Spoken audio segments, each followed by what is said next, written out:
What's good? We back with the boxing clinic and more. Y'all know what it is. It's your boy CJ Goodfella, and appreciate everybody for rocking with us, sharing the videos and commenting. Hit 2,000 subscribers. Never thought we'd get that high, but we here.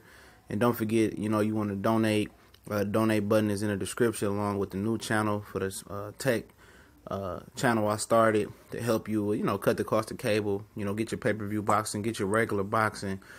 Get your movies and TV shows on and cut Netflix out. Also the Facebook group, and we're getting ready to start off the live show.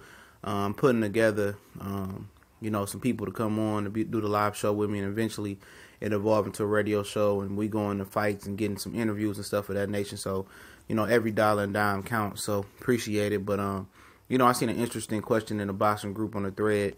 Who dug who? Amir Khan and Timothy Bradley.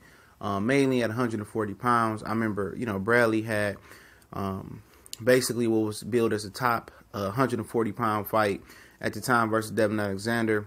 HBO, that's one of the last fights they really tried to throw money in and promote an all-American fight. They did a face-off with Max Kellerman, and it was good, and people thought the fight was going to live up to the expectations that it did. And for a few reasons, this fight really changed Timothy Bradley's view on, boxing for a minute. Let me get into that before I get into the Khan situation. He said Devin Alexander, which with Don King at the time, was, pulling up to all the events with limousines, and they picked the Pontiac Silverdome in Michigan to have a fight at. Old Lion Stadium, for whatever reason, they picked that place, which is now, tore down, not too far away in Detroit. But they picked that place. He said everywhere we go to the weigh-in, Timothy Bradley would be, Alexander would have a limousine and be treated the best.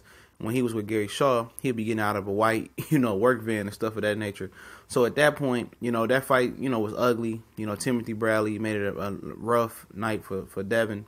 And he actually gave, Sean Porter pointers on how to beat, Devin Alexander years later.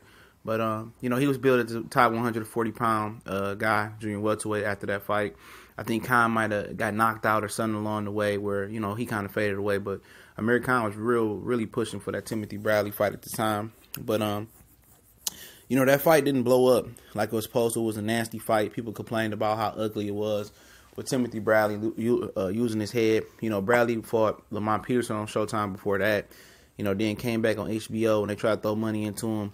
So he decided to jump ship to Top Rank. Now, when he did that, his explanation for that was that he didn't know anybody over there at Al Haymon with PBC, at the time. He knew Vanez from the amateurs and some of the other guys, but he wasn't close. But Vanez was with Top Rank as well at the time, so I think he was. But so he said Bob, basically what happened was he didn't have to say this. Bob promised him a Pacquiao fight. He fought Joel Casamayor on one of the Pacquiao undercards. I think it was Pacquiao Marquez undercard, and he went to Top Rank route. Later on, he said that maybe 6 months ago that he didn't feel like he needed to fight the PBC guys.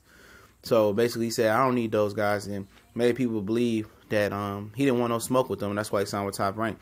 And I do think fighters do sign with Top Rank not to, go to the field, or be a free agent like most PBC fighters, or go to PBC and try to compete.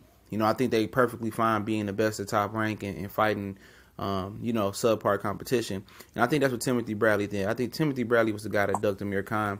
I thought it was a good fight, but I thought Amir Khan would always beat him because Bradley didn't have the punch to really, probably knock Amir Khan out at the time. His punching power did get a little better with Teddy, but I just think Khan was all wrong for Timothy Bradley.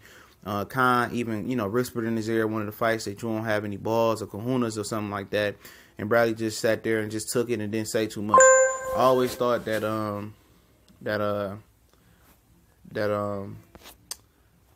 Amir Khan didn't want it. I mean, that Timothy Bradley didn't want it. And, when he spoke on it, you kind of could feel that he didn't want it. And, a couple years ago, Amir Khan, before he fought Canelo, brought it up.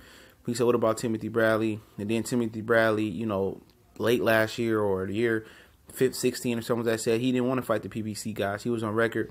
Then he came back and said, I fight any of them. I think it was before or after the Pacquiao last fight.